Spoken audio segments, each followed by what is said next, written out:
안녕하십니까, 시골의사입니다. 요즘 이제 시장이 방향을 그렇게 쉽게 잡기는 어려운 상황이기 때문에 다들 경제기사나 다른 어떤 전문가들의 이야기에 귀를 많이 기울이실 것으로 합니다. 그래서 제가 재미삼아, 취미삼아 93년도에 신문기사를 하나 소개해 보겠습니다. 93년에 11월 27일이죠.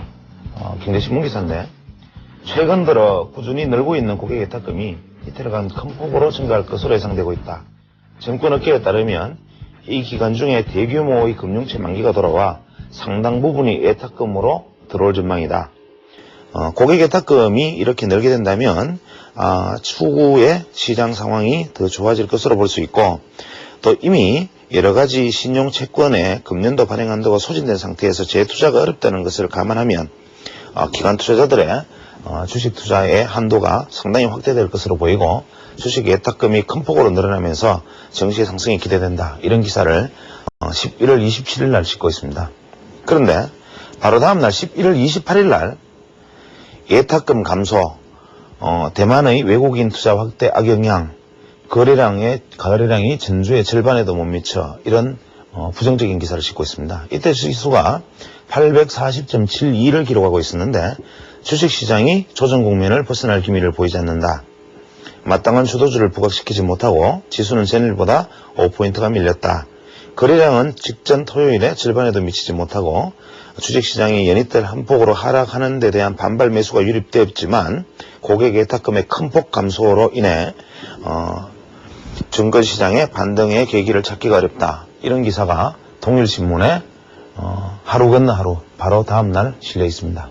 이렇듯이 시장을 어떤 기술적으로 재단하는 눈이나, 심지어는 어떤 주변의 어떤 여건으로 판단하는 눈이나, 심지어는 그 외에 예탁금이라든지 각종 경제지표로 판단하는 눈이나, 이 모든 것도 결국은 예측의 영역임은 분명한 것입니다. 따라서 우리가 보통 시장에서 주변에서 얻을 수 있는 어떤 정보들 혹은 판단들, 이러한 것들의 정보 가치가 과연 얼마나 성실한 숙고를 거쳐서 내 귀에 전달된 것인가, 혹은 우리가 보통 신문지상, 언론, 다양한 경로를 통해서 얻어지는 정보들이 과연 얼마나 검증되고 과연 깊이 있게 생각된 정보들이고 가공되고 정제된 것들인가, 이러한 부분들에 대해서 좀 깊이 생각해 봐야 되지 않나 싶고, 그런 측면에서 투자자들이 각자의 어떤 세상을 보는 눈, 경제를 보는 눈, 주식을 보는 눈, 이런 것을 나만의 원칙을 가지고 있어야 될 것 같습니다.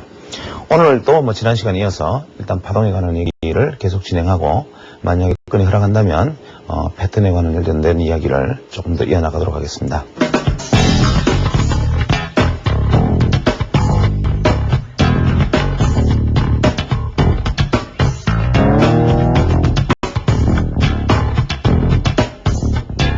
지난 시간에 엘리어트 파동에 대해서 간단하게 설명을 드리면서, 엘리어트 파동은 1, 2, 3, 4, 5의 상승 파동, A, B, C의 3개의 하락 파동을 가진다, 이런 말씀 드렸습니다. 이것이 우리가 보통 하나, 둘, 셋의 봉우리가 시세의 마감을 의미한다는 사케다의 3존 이론이나 같은 이론에 지나지 않는다. 같은데 주목을 했다라고 말씀드렸고, 다만 엘리어트가 여기에서 달랐던 점은, 이러한 어떤 패턴이나 모양은 누구나 발견할 수 있었지만 이것의 높이, 이것의 거리에 눈을 떴다는 거죠. 그러나 안타깝게도 엘리어트의 저서 중에는 이 부분에 대한 설명은 나와 있으나, 엘리어트가 마지막 사망 전에 쓴 책에 시간이 쫓겨서 시간에 대한 것은 숙제로 남긴다라고 되어 있습니다. 그래서 이 숙제로 남긴 부분에 대한 비밀을 풀어보려고 우리 차트 프로그램 같은 데 보면 피보나치 타임, 이러한 지표들이 나와 있게 됩니다.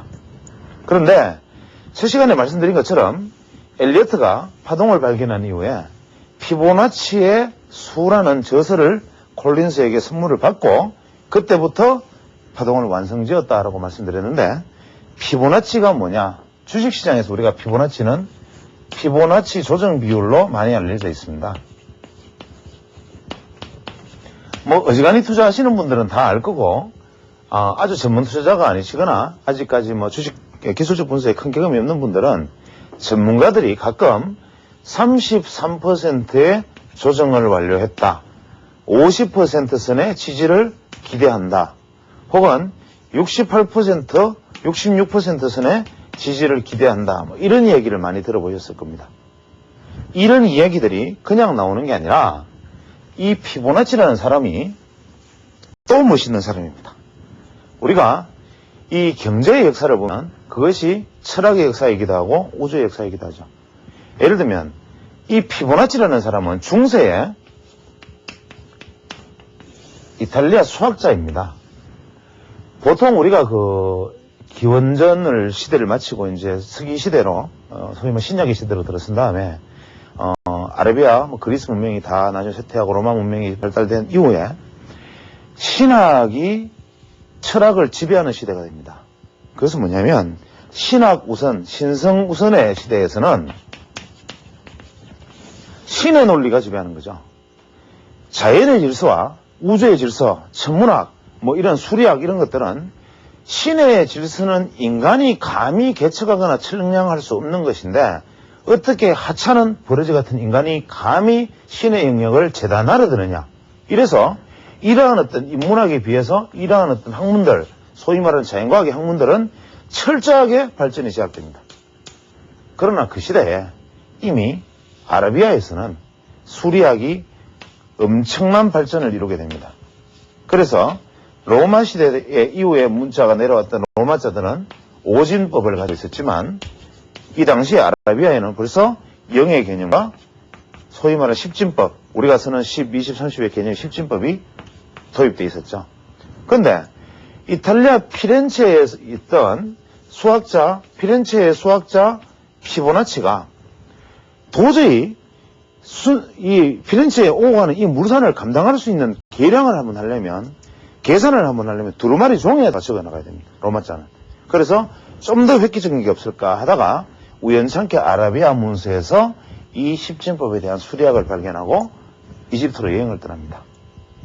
그래서 이 사람은 수의 비밀을 찾기 위해서 이집트로 여행을 떠났는데 공교롭게 이 사람이 이집트에서 발견한 것은 질서였습니다. 수가 아니라. 이집트에 가보니까 무수하게 많은 건축물들과 고대 건축 혹은 뭐 도시 건축 혹은 상하수도 뭐 여러 가지 건축물들과 화려한 어떤 조각들을 보면서 피보나치가 무릎을 칩니다. 그건 이집트인들도 발견하지 못했죠. 이 모든 건축물 속에서 혹시 심지어는 인간의 몸의 비율 속에서도 자연 속에서도 질서를 찾아내는데 엘리엇처럼 파동의 질서를 찾아내는 것이 아니라 피보나치는 수라는 질서를 찾아냅니다.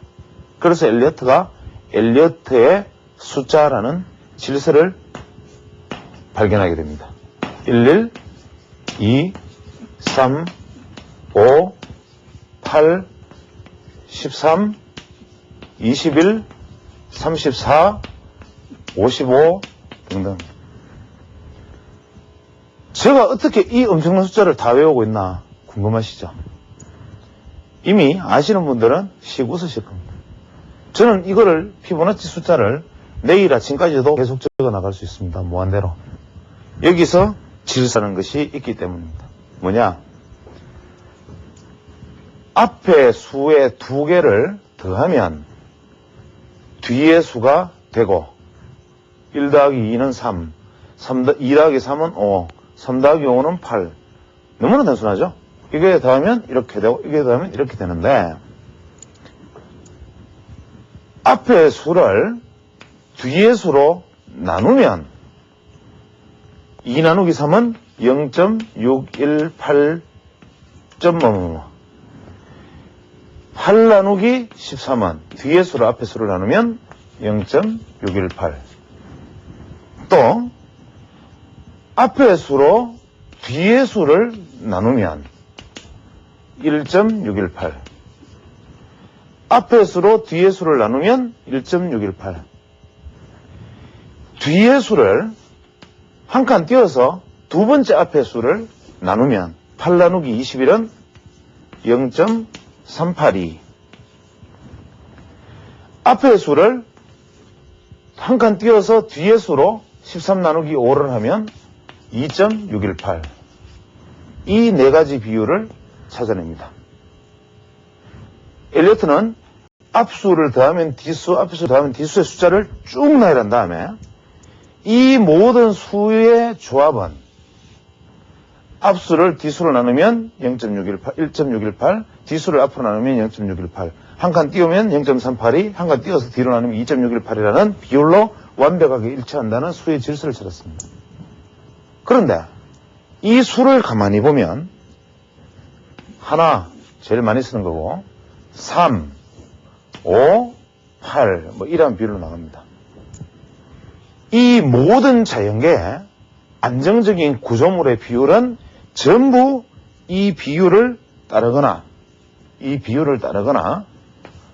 이 숫자를 차용한다라고 이야기를 합니다. 실제로 피보나치가 이것을 어디에서 찾아냈느냐? 이집트 피라미드를 보면 이 세상에서 가장 완전한 구조물이라고 알려져 있습니다. 심지어는 이게 히라냐 플레이트 같은 뭐 어떤 유대인들의 어떤 뭐 플레이트나 어떤 여러 가지 모양들처럼 우주의 길을 모으는 역할을 하는 가장 완벽한 조형체라고들 이야기도 합니다. 그런데 이 이집트 피라미드의 비율은 밑변 대비 높이가 1.618배.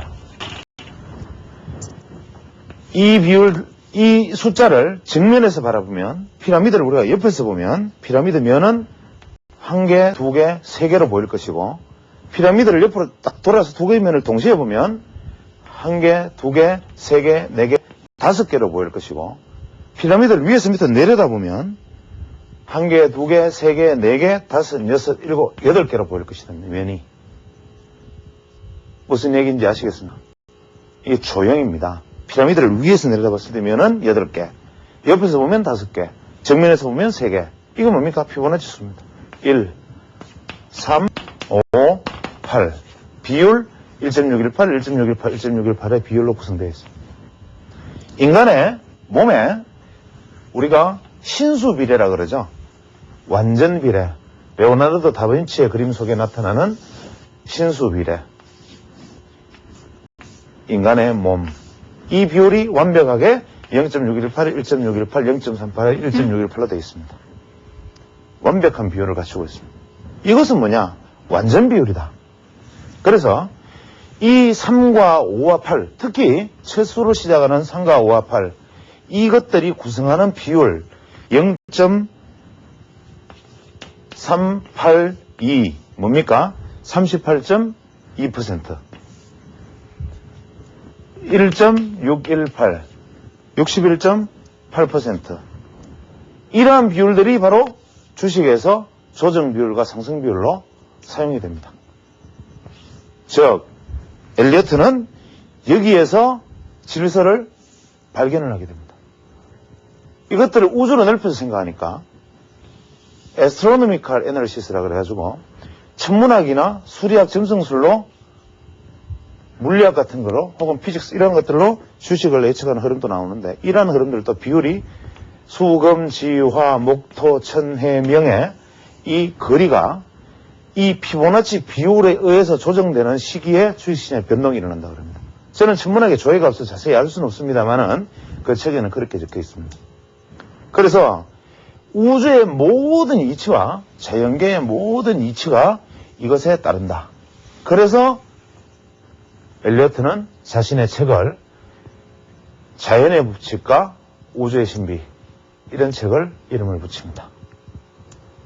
그래서 엘리어트는 주식시장의 파동을 정의를 할 때 1, 2, 3, 4, 5 이렇게 패턴을 자기가 발견을 했는데 피보나치의 책을 보고 인간의 몸이든 건축물이든 자연이든 대상이든 조각이든 그것이 질서가 있다는 것을 깨닫고 그럼 이 파동의 질서가 존재할 것이다는데 주목을 한 거죠.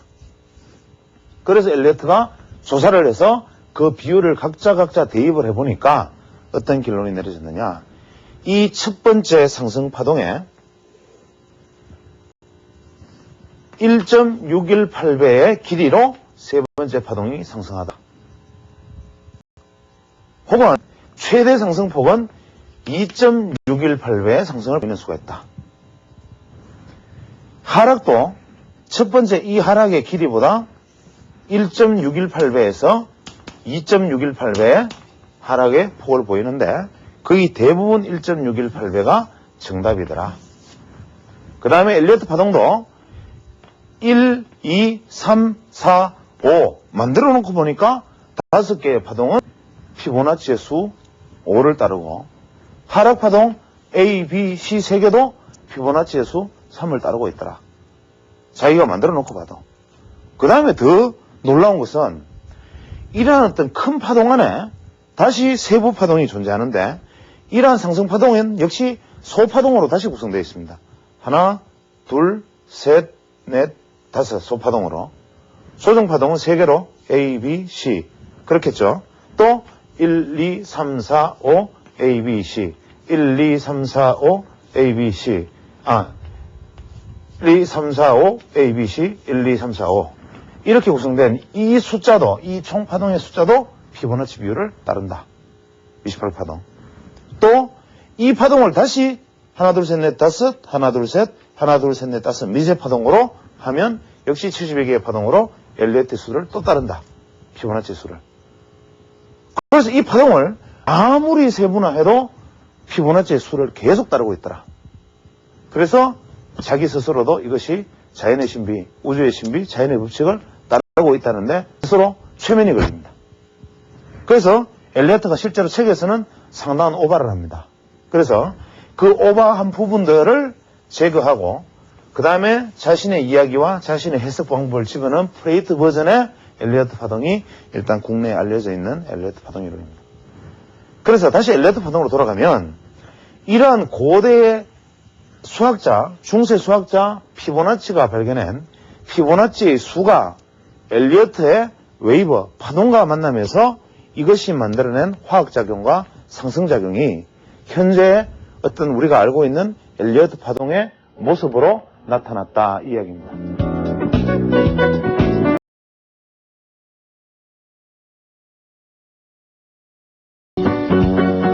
오늘 이야기가 있는 풍경은 유명한 조각가죠. 로댕의 작품을 두 점 골랐습니다. 조각 작품을 이제 사진으로 소개하는 것은 좀 글쎄 어떤 느낌을 받을 수 있을는지는 모르겠지만 저희들이 실물을 가서 직접 볼 수 있는 기회가 많지 않다는 측면에서 로댕의 입맞춤, 그 다음에 아름다웠던 우상 두 개의 제목의 조각 작품을 골랐습니다.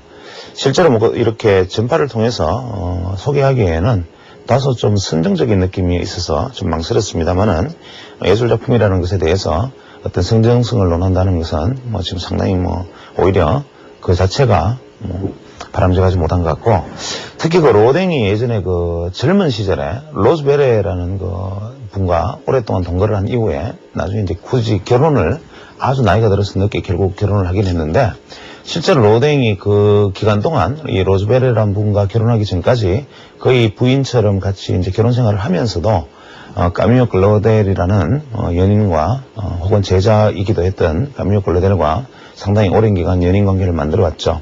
그래서 이 까미오 클로델은 로댕에 대해서 사랑과 연민과 정오를 동시에 가지고 있었고, 로댕도 사랑하는 까미오 클로델과 정에 이끌린 혹은 어떤 의리와 관계로 뭉친 이 로즈베레 사이에서 상당히 갈등을 했던 것 같습니다. 그래서 이 두 작품 입맞춤과 아름다웠던 우상은 로댕이라는 사람이 겉으로 보여졌던 위대한 조각가 이전에 까미오 클로델이라는 연인과의 사이에서 일어났던 자신의 어떤 환영과 까미오 클로델과의 사이의 어떤 감정을 표출한 작품입니다. 그래서 로댕의 아름다웠던 우상은 마치 남자가 뒤로 손을 돌리고 포박당한 것 같은 느낌을 주고 있지만 실제로 그것은 자기 스스로 손을 뒤로 돌리고 있다는 점에서 모성애에 대한 어떤 복종을 의미하는 상징성을 가지고 있다는 분도 있고, 특히 여기서 보여지는 어떤 그 여성의 그 모습은 마치 모성적인 어떤 느낌을 주지 않는가 해서 모댕의 어떤 심리적 갈등과 평화를 갈구하는 모습이 여기 담겨 있다 그럽니다. 입맞춤은 로댕과 그 까미오 클로델의 어떤 연합 작품이라는 설도 있지만 굉장히 지극히 아름답고 남녀 간의 사랑을 표현한 상당히 아름다운 작품에 속합니다. 여기에 같이 첨부되는 음악은 수잔 문댕이라는 분이 연주하는 당신의 소중한 사람이라는 곡입니다. 이 곡은 정통 클래식 음악도 아니고 그렇다고 해서 뭐 대중음악도 아닌 아주 경계선에 놓여 있는 음악이지만 이 곡이 우리나라 사람들의 어떤 정서, 그 다음에 현재 이 작품에서 조제가 되고자 했던 아가페와 에로스, 즉 남녀 간의 사랑과 어떤 지고의 사랑, 이러한 부분들을 생각해 줄 수 있는 아주 좋은 느낌을 담고 있지 않나 해서 같이 첨부해서 소개합니다.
근데 이제 엘리어트 파동을 누차 제가 강조하는 이유는 이 파동의 패턴을, 그림을 외우시라는 거죠.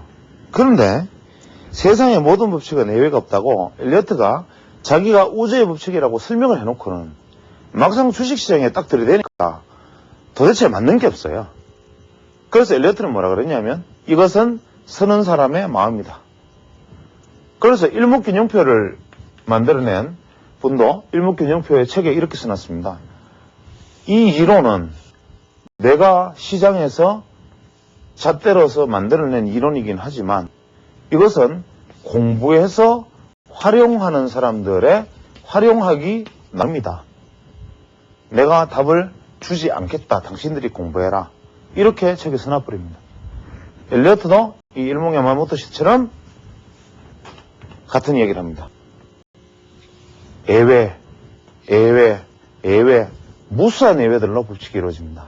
그러나 엘리어트 파동에서 반드시 지켜져야만 할 법칙은 꼭 존재합니다. 그것은 뭐냐면 상승이 마디가 시작되고 이 상승 파동은 이후에 나타나는 조정 파동은 절대로 이 출발점을 하회해서는 안 된다. 즉 주식시장이 이렇게 하락하다가 반등을 한다고 생각하면 우리는 이것을 추세의 반전이라고 확신을 하고 감히 지금부터 추세의 반전이 되었으니까 강력 매수하십시오라고 말한 을치기 전문가도 있지만 이것이 추세의 반전인지 기술적 반등인지를 알 수 있는 사람은 이 땅에 아무도 없다 이 말입니다. 무슨 얘기냐? 파동이론에 따르면 하락을 추세를 마무리 지었던 주가가 반등을 해서 조정을 받은데 이 조정이 상승의 출발점을 넘어서지 않는 것을 확인하고 새로운 파동으로 이 고점을 넘어서는 것을 확인을 해야 새로운 파동이, 상승 파동이 진행되고 있다는 것이 확인이 된다 이 말입니다. 그렇다면 신중한 전문가는 반등을 하면 일단은 이것이 지난 저점을 지키고 눌림목을 형성하고 이번 고점을 넘어가는지 확인합시다라고 말하는 것이 신중한 시장 의견이 될 것이고 투자자들도 신중한 의견 접근이 될 것이죠. 상승 반전의 출발점 넘어서야 되니까. 그래서 우리는 보통 어떤 의리를 범하느냐. 이 떨어지는 과정에서 여기서 사서 이렇게 나올 것이라는 우를 범하는 거죠. 즉 발끝에서 종목으로 사겠다는 욕심이 허리에서 사서 발끝까지 내려와서 발목에서 파는 욕심으로 바뀐다는 겁니다.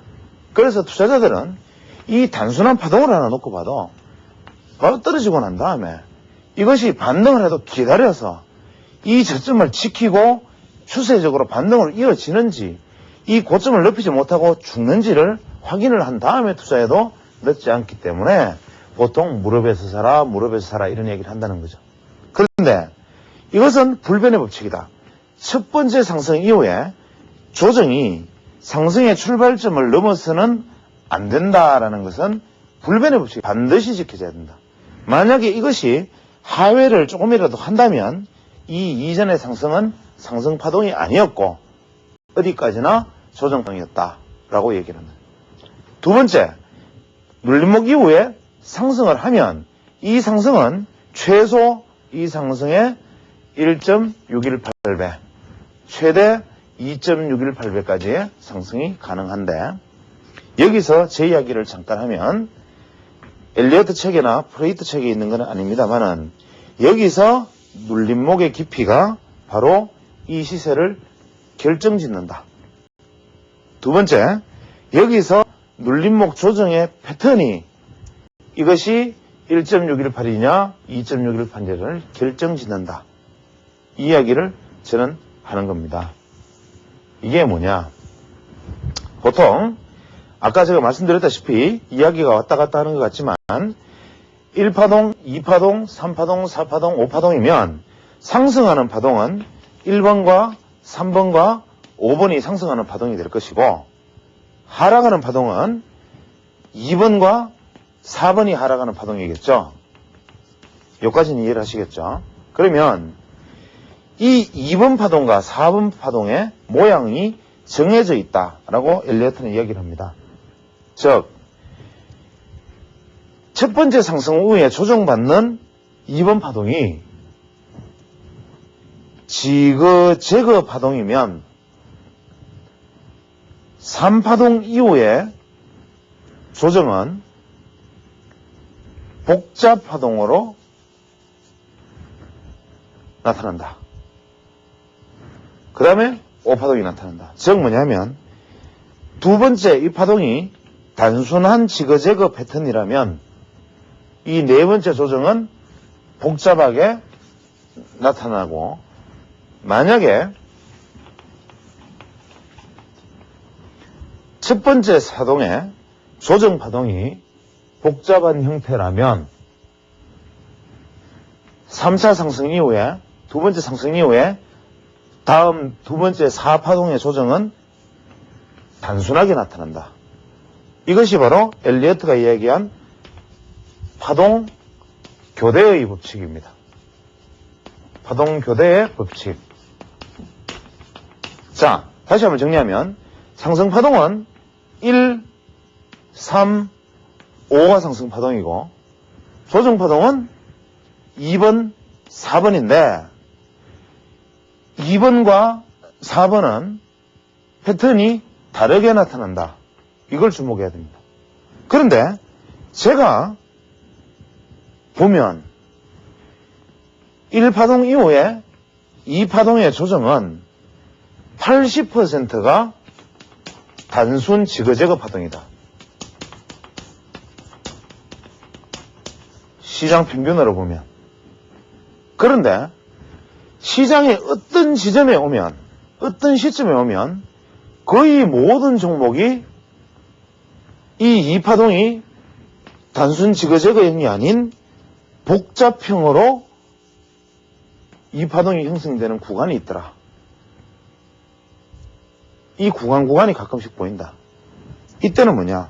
한 종목으로 놓고 보면 2파동이 복잡형으로 나타나면 3파동은 2.618배로 갈 확률이 높더라. 이건 제 이야기입니다. 당신 이야기 틀렸잖아 하고 다른 사례를 들고 나와도 저는 거기에 대해서 정답할 방법은 없습니다.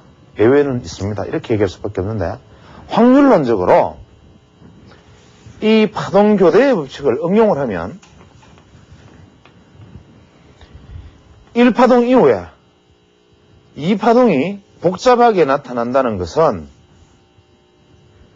그 이전의 하락파동 이후에 네크라인에서 돌파한 주가가 네크라인 위에서 이렇게 복잡한 조정기를 거치면 주가는 상당폭의 상승을 보일 수 있다. 이것이 바로 예전에 LG건설, 현대차, 각종 이런 어떤 얼마 전에 중기 상승 종목들의 직전 1파동 이후의 상승 모습들입니다. 그런데 만약에 1파동의 상승 이후에 이런 정상적인 지그재그 파동 이후에 오르면 1.618배가 오르고 다시 조정 거쳐서 5파동 이후에 ABC로 가더라. 이것은 파동교대의 법칙을 적용을 하되 파동의 패턴이 복잡형이 2파동에 나타나고 특히 2파동의 길이가 1파동 상승의 길이만큼 이상의 길이로 갔을 때는 2.618배의 상승이 확률이 높더라. 그래서 중장기 상승하는 종목을 이것을 실제로 활용해서 보려면 1파동 상승 후에 지그재그 박스를 형성하다가 네크라인 위에서 이것을 돌파하는 종목은 상당 기간의 상승을 예상할 수 있다. 이 말과 같습니다. 그래서 다시 또 파동으로 돌아가면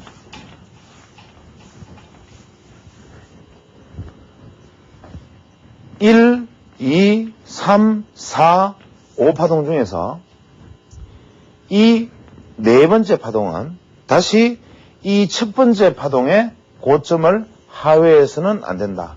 라는 것이 불변의 법칙입니다. 즉,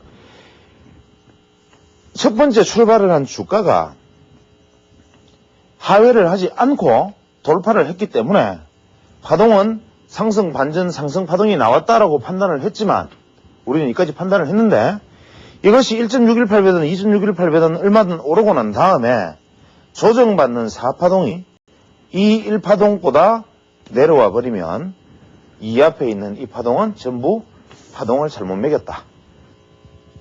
파동의 불변의 법칙에 위배된다. 즉, 이 파동이 1파동의 출발을 하회하면 되지 않듯이 두 번째 조정파가 첫 번째 파동의 고점 이하로 하회하면 안 된다. 우리가 주가 차트를 볼 때 실전에서 이렇게 해서 주가가 이렇게 반전하는 모습을 보였다가 쭉 상승했다가 이렇게 내려가 버리는 놈이 있습니다. 선을 꺼보면 상승 파동이 아니다. 뭐냐? 여전히 조정 파동의 연장선상에 놓여 있었다. 이렇게 판단을 했는 파동론으로. 그 다음에 마지막 다섯 번째 파동은 보통 나머지 파동이죠. 마무리 파동. 이 5번 파동은 1번 파동과 이 1번 파동과 같거나 적은 경우가 많다. 즉 5번 마지막 파동은 제일 적은 파동이거나 혹은 1번 파동과 같다. 거의 대부분 이렇게 엘리어트는 이야기를 합니다. 다시 한번 정리를 하면 개인 투자자들은 어떤 구간에서 주식 투자하고 어떤 구간에서 사고 파느냐 1파동의 상승 이후에 조정이 확인되고 돌파를 했을 때 여기에서 3파동의 상승을 취하고 나머지 5파동은 전문가의 영역으로 맡겨라. 즉 개인 투자자들이 주식 투자에서 가장 안전한 구역은 이 구역인데 그러면 5개 파동 중에 도대체 3개의 상승 파동 중에 두 번째 파동만 취하라 하면 주식 투자 언제 하느냐라고 얘기했지만 상승 파동은 3번 파동이 가장 강력하고 하락 파동은 A, B, C 중에 C 파동은 길고도 고통스럽다라고 엘리트가 써놨습니다. 지금 우리가 C 파동이 진행되고 있지 않습니까? 한국 시장이. 이제 바닥인가 하면 또 떨어지고 이제 바닥인가 하면 또 떨어집니다. 너무나 길고도 고통스러운 하락 과정이 진행되는 것이 C파이듯이 이제나 떨어지나 하고 계속 오르는 것이 바로 상승의 3파동이다 이 말입니다. 그래서 이러한 파동 매김이 개인 투자들은 익숙지도 않고 실제로 전문가들에게도 결과론적인 이야기지 쉬운 것은 아니지만 이러한 파동에 대한 명확한 인식은 주가 패턴에 대한 내가 시야를 넓혀주고 시각을 보는 눈을 키워줄 것입니다. 그 다음에 또 엘리어트 파동은 여기서 굉장히 중요한 개념이 하나 나오는데 파동 연장의 법칙이라는 게 있습니다. 파동은 이렇게 규정된 파동이 있지만 꼭 이 중에 한 놈씩은 연장은 된다. 다만 조정파동이 연장되는 경우는 없다. 상승파동이 1, 2, 3, 4, 5 이렇게 나와야 되는데 이게 이만큼 연장되어 버리는 수도 있고 1번이 이만큼 연장되는 수도 있고 마지막 5번이 이렇게 연장되는 수도 있는데 조정파동이 이렇게 연장될 수 없다. 왜? 하회하면 법칙 위배니까. 그래서 파동 연장의 법칙이라는 게 등장하는데 이 파동 연장이라는 것이 주식의 천정형과 바닥형이라는 관점에서 볼 때 엄청나게 중요한 개념입니다. 보통 우리가 파동 이론을 이야기하거나 읽었다는 분들이 뭐라고 얘기하느냐면 1, 2, 3, 4, 5 패턴 중에 5번 파동이 연장이 되든 1번 파동이 연장이 되든 엘리트 책에는 이렇게 되어 있죠. 3번 파동은 최소한 가장 짧은 파동일 수 없다. 즉 3번 파동은 무조건 가장 긴 파동이거나 최소한 2등은 해야 된다. 그래서 5번 파동이 이만큼 연장되면 그 다음 긴 파동은 자연히 3번 파동이거나 1번 파동이다. 1번 파동이 이만큼 연장되면 그 다음에 3번 파동, 그 다음에 5번 파동 이렇게밖에 안 나올 것이다. 그런데 우리가 주가를 측량할 때 이런 얘기를 합니다. 주가의 진정 패턴은 V자형 하락, 2중 천장, 3중 천장 혹은 헤드 앤 숄더, 원형 천장 이렇게 얘기하죠. 주가의 바닥은 뭡니까? V자형 바닥, 2중 바닥, 3중 혹은 역헤드 앤 숄더, 원형 바닥 이렇게 얘기합니다. 이것을 전문가들조차도 뚝 떼어서 이야기합니다. 앞에 어떤 사람은 파동에 대해서 자기는 앞에 얘기하고 뒤에 가서는 뭐 이번에는 역헤드, 심지어는 이런 사례도 있습니다. 제가 그냥 어떤 전문가의 이야기를 들으면서 한참 웃었는데 이번 시장은 역헤드 앤 숄더를 반드시 완성할 것이다. 이 지점에서 주가가 떡 떨어집니다. 연초에. 연초에 반등을 합니다. 이렇게. 이쯤 또 갔을 때 주가는 이쯤이었군요. 역헤드 앤 숄더의 오른쪽 어깨를 완성하려고 조정받으러 내려갈 것이다. 그래 이렇게 떡 되니까 제가 말씀드린 바와 같이 오른쪽 어깨를 완성지었습니다. 이거는 자기가 지금 무슨 소리 하고 있는지 모르는 겁니다. 내가 지금 무슨 소리 하고 있는지를 모르는 거죠. 상승 1파동을 마무리 지으면서라고 말을 하면서 이렇게 하면 내가 지금 무슨 얘기를 하는지 모른다. 이 말은 무슨 소리냐? 주가의 가장 완벽한 바닥의 형태는 바로 역헤드 앤 숄더입니다. 3중 바닥이죠.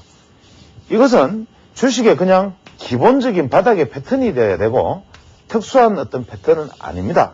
왜 그런가? 우리가 파동론적 관점에서 보면 떨어지는 주가는 A, B, C로 떨어지는데 이 떨어지는 주가의 소파동은 하나, 둘, 셋, 넷, 다섯 개의 파동, 하나, 둘, 셋, 넷, 다섯 개의 파동, 반등은 A, B, C 이런 파동입니다. 올라갈 때와 반대죠. 올라갈 때는 1파, 2파, 3파, 4파, 5파가 1파가 하나, 둘, 셋, 넷, 다섯 떨어질 때가 A, B, C인데 즉 오르는 추세 방향에 따라가는 것이 주추세다. 즉 하락할 때는 하락 방향이 주추세이기 때문에 주추세는 5개의 파동, 주추세와 반대되는 것은 3개의 파동, 주추세와 같은 방향은 5개의 파동이니까 우리가 보통 하락의 A, B, C 중에 마지막 C는 이렇게 소파동 5개로 구성되어 있다 이거죠. 5개 파동으로. 그러면 우리가 어떤 지점에서 주가가 반등을 한다고 생각을 한다면 그 앞에 파동은 하락 파동이어야 된다. 그러면 하나, 둘, 셋, 넷, 5개가 떨어지고 그 다음에 반등을 하면 1, 2, 3, 4, 5가 오르는데 그러면 떨어지는 파동이 1, 2, 3, 4, 5 오르는 파동이 하나, 둘, 셋으로 가면 당연히 역헤드 앤 숄더는 기본형의 패턴으로 나타나야 된다. 시간관계에서 일단 여기까지 패턴으로 정리하고 다음 시간에 나머지 이어서 정리하겠습니다. 세계 지식 포럼을 기억하십니까?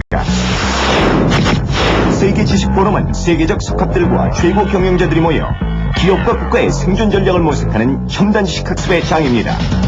매일경제신문과 매일경제TV는 올해에도 21세기 지식기반 경제를 살아가는 지식인들의 향연인 세계 지식 포럼을 서울에서 개최합니다.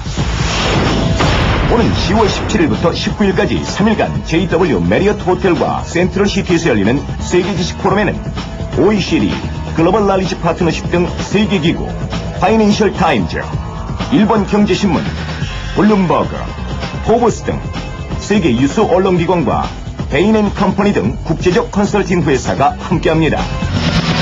세계적인 석학 폴 크루그만 미 프린스턴대 교수와 수파차이 차기 WTO 의장, 요한 프리츠 국제언론인협회 사무총장, 셰릴 쉐이버즈 전 미 상무부 기술 담당 차관보, 존 도나유 베인앤컴퍼니 사장 등 80여 명의 세계 정치, 경제, 학계 지식 리더들이 연사로 참가합니다. 아는 것이 힘입니다. 세계 지식 포럼에서 21세기 성공의 지혜를 찾으십시오.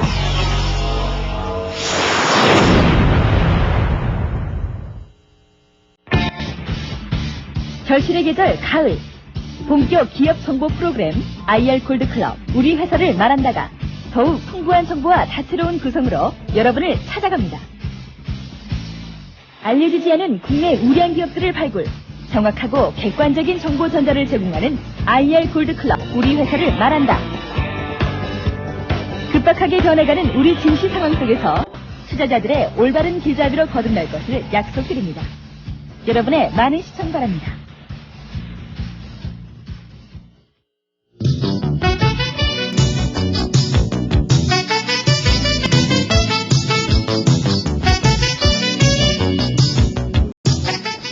오늘의 투자 클리닉은 단기 투자자 한 분이 이제 아주 긴 사연을 보내오셨는데, 전업 투자자시고, 당시 IMF 당시에 이제 은행에서 뭐 지방은행이 없어질 때 퇴직하신 다음에 그 퇴직금으로 전업 투자를 시작하시고, 그동안 단기 투자를 꽤 오래 해오셨는데다가 또 근래 들어서는 단기 투자를 전문적으로 가르치는 어떤 뭐 학원들 혹은 뭐 따라서 가고, 심지어는 고수라고 알려진 분을 제가 여기서 뭐 이름을 밝힐 수는 없지만 상당히 유명한 분이네요. 이분한테 직접적으로 개인 지도까지 받았다라고 얘기를 합니다.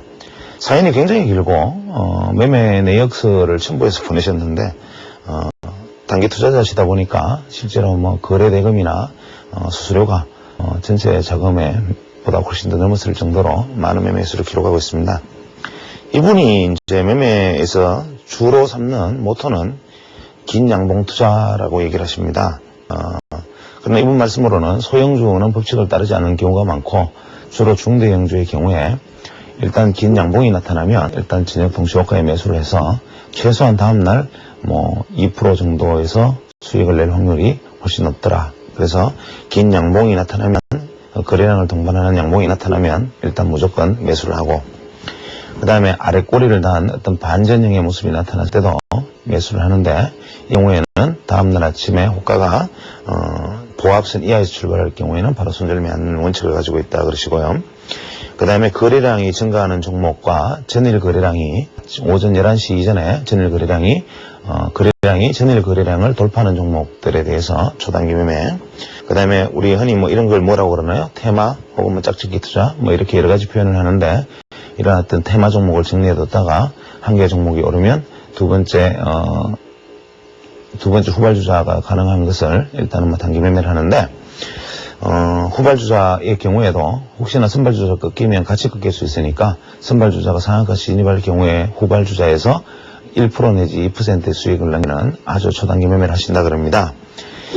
그래서 이분이 저한테 사연을 보내신 이유는 꼭 실패하신 분 같지는 않습니다. 내용상 보면은 제가 다 검토를 할 수는 없었는데 수익을 내시는 구간도 있고 뭐 실패하시는 구간도 있는데, 이 부분은 최소한 큰 손실을 내신 적은 없는 것 같네요. 수수료에서 손실을 내셨는데, 그런데 이제 이분이 말씀하시는 어떤 그 데이 트레이닝의 테크닉에 대해서 한번 생각을 해보죠. 여기 전업 투자자도 많으시고 단기 매매자도 많으실 거라고 생각을 하는데, 우리가 데이 트레이딩 혹은 단기 매매의 원칙은 가장 중요한 것은 결을 따라 치는 것이죠. 예를 들어서 나무가 있는데 어떤 금술의 달인이 나무를 베면 보통 어느 정도 금도에 능한 분들이 나무를 벨 때는 결을 따라 치면 나무가 베어지지만, 만약에 결의 반대로 치면 칼이 부러집니다. 그래서 단기 매매자일수록 실패의 확률을 낮추려면 반드시 주식의 결을 따라 쳐야 되는데, 이분이 말씀하시는 떨어진 상황에서 어떤 단기 하락 국면에서 긴 양봉이 나타나면 매수한다. 이것은 우리가 패턴 분석에 있어서 역전형의 패턴이 나타나면 일단 매수해서 다음날 수익을 낸다라고 말씀을 하시죠.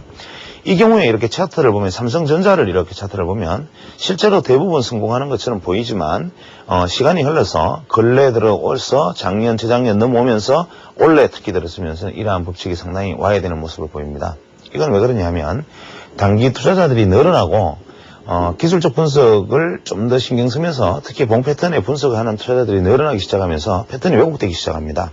예를 들어서 예전 같으면 검은 양봉 옆에 붉은 양봉이 붙어서 접선형이죠. 이렇게 접선이 되면 그 다음 날은 반전 가능형이다라고 이제 생각을 하고 접선이 되면 매수를 하는 사람이 생기겠지만 지금은 접선형이 될 종목은 미리 그것을 예상하고 저녁에 사는 사람이 늘어나서 이제는 아주 맞잡게 되죠. 주가가. 그래서 이 봉이 패턴이 왜곡되거나 특히 저녁과 아침에 오전 오후에 들어서 과거와는 다른 패턴으로 점점 바뀌어가고 있기 때문에 단순한 패턴 분석은 사실 좀 위험합니다. 그래서 단기 투자자가 취해야 될 가장 중요한 덕목은 뭐냐면 개를 따라 쳐라. 예를 들어서 보조지표를 기준으로 한번 생각을 해보죠. 제가 뭐 이런 얘기하는 것을 별로 바람직하게 생각하지는 않습니다만은 최소한 우리가 ADX라는 보조지표가 있다고 보조지표가 있습니다. 추세지표죠. 이 ADX가 만약에 30을 넘어서는 주가의 추세와 동일한 방향, 즉 주가가 상승하는데 ADX가 우상향하고 ADX가 30 이상으로 만약에 상승해 있을 때, 또 DMI 지표가 플러스 D가 마이너스 D보다 상향해 있을 때, 즉 골든 크로스 상태를 유지하고 있을 때, RSI가 만약에 70 이상에 놓여 있을 때, 이것은 뭘 의미하느냐? 초강세 국면이죠. 이럴 때 혹자는 과열 국면이기 때문에 매도의식이다 이렇게 말을 할 수 있습니다. 물론 중기 투자자의 경우에는 어느 정도 타당한 이야기입니다. 그러나 단기 투자자는 이러한 종목이 음봉을 낼 때, 즉 떨어지는 종목을 매수하는, 즉 결을 반대로 치는 것은 뭐냐면 이러한 종목이 첫 번째 음봉을 내릴 때 매수하면 이 강한 추세로 되돌아가려는 탄력에 의해서 반드시 받은 날 반등이 어느 정도 성공을 하겠죠. 그래서 이것을 떨어지는 음봉을 넣는 데이 트레이더도 주추세의 결을 무시할 수 없다. 그 다음에 이러한 것들을 모두 무시한다면 어떠한 종목이 대형 거래량이 터지고 종목 자체가 좋아 보이는데 ADX도 침체권에 있고 DMI도 마이너스권에 있고 플러스 D가 마이너스권에 있고 전체적으로 나쁘다면 이럴 때는 어떻게 해야 되느냐? 최소한 RSI가 과열에 접어들어서 거의 극도의 과열 국면에서 페일링이 일어나는 경우에 단기 투자를 해야 된다. 역발상이죠. 보통 그런 경우에는 중기 추세적으로는 거의 희망이 없습니다. 그러나 이런 경우에 침체된 종목에서 침체권에서 매수를 한다 해서 ADX가 하락하고 있고 DMI 플러스 D가 밑으로 가 있고 RSI가 30 이하로 침체되어 있는 국면에서 단기 투자를 한다. 이것은 방향이 틀렸죠. 그래서 우리가 단기 투자를 하든 중기 투자를 하든 가장 중요하게 생각해야 되는 것은 추세입니다. 그래서 중기 투자자라면 오히려 어떻게 선택하느냐?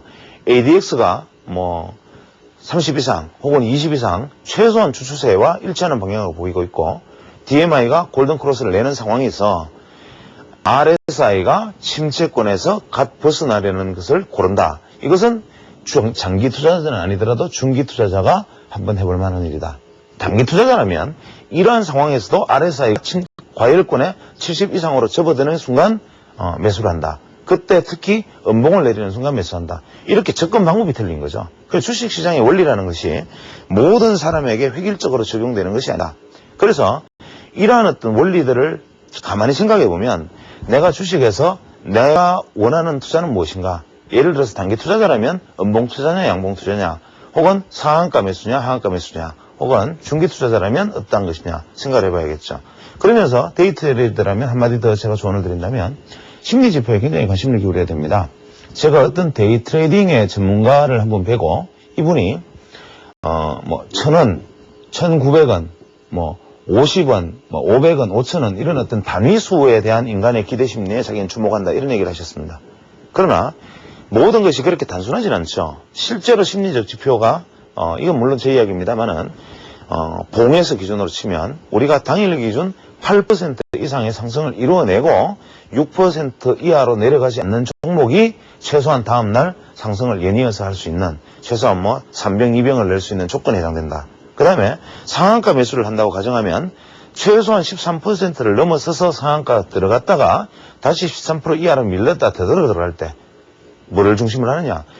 상한가가 13%에서 넘어서 진입을 할 때 매도 호가 대비 매수 호가가 적음에도 불구하고 오히려 매도 호가를 누군가가 나타나서 보이지 않는 매수가 등장해서 상한가에 진입시키는 에너지를 보이는 것은 이것은 뭐냐. 시장에서 추격 매수를 유발할 수 있는 조건이 되고 이것이 일단 매물을 맞아서 되풀려서 13% 내려왔을 때는 반대로 매수가 매도보다 우위에 놓여 있어야 실제로 추격 매수가 유발된 것이죠.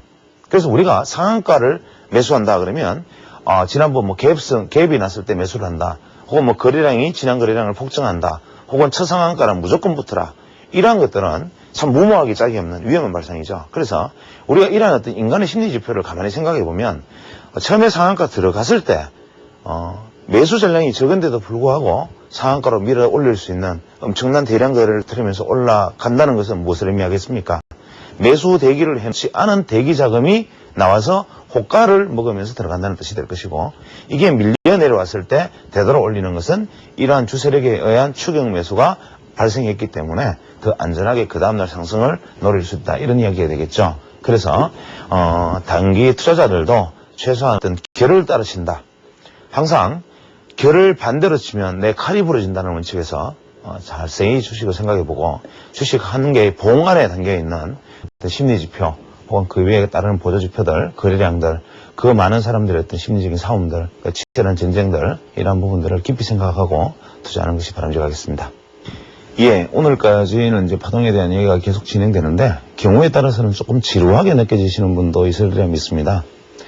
당신이 주식 투자해서 그냥 잘할 수 있는 방법 혹은 폭등주 찾는 방법 혹은 돈 벌 수 있는 방법만 얘기하면 되지 왜 긴 무슨 학문하는 시간도 아니고 이런 얘기들을 하느냐고 해서 좀 못마땅해 하시는 분도 있으리라 믿습니다만은 우리가 시장에서 알고 있는 어떤 여러분들이 혹은 알고 있는 받아들이는 이론들 심지어는 뭐 제가 뭐 이런 사례를 들어서 뭐 합니다만은 봉 패턴을 두고 뭐 일본식 용어를 많이 붙여가지고 뭐 2익조, 3익조 뭐 이러한 이름들을 붙여서 이것이 새로운 어떤 하나의 차트 패턴인 양 말씀하시는 분들도 있고 경우에 따라서는 과거에 한 10년 전에 뭐 서점에 있는 우리가 나와있던 일본 책의 어떤 번역서들이나 그 아류들 혹은 뭐 미국에서 처음에 이론이 개발되었을 때 그 이론들이 왜곡되어지던 과정들을 그냥 가감없이 받아들였던 과정들 이런 것들에 의해서 주가 분석에 있어서 가장 근본적인 부분들이 왜곡되어 있는 부분들이 많기 때문에 제가 가능하면 이러한 챕터를 하나하나 소개해가면서 어떤 원래 다른 사람들의 원래 정규 이론은 이러했고 저는 이러한 과정을 받아들이는 과정을 이렇게 거쳐왔습니다 라는 얘기를 하고 있는 것입니다. 그래서 그 과정 속에서 가끔 제 생각이 들어있긴 하겠지만 아직 당분간은 기본 이론을 소개하는 데 충실할 생각입니다. 감사합니다.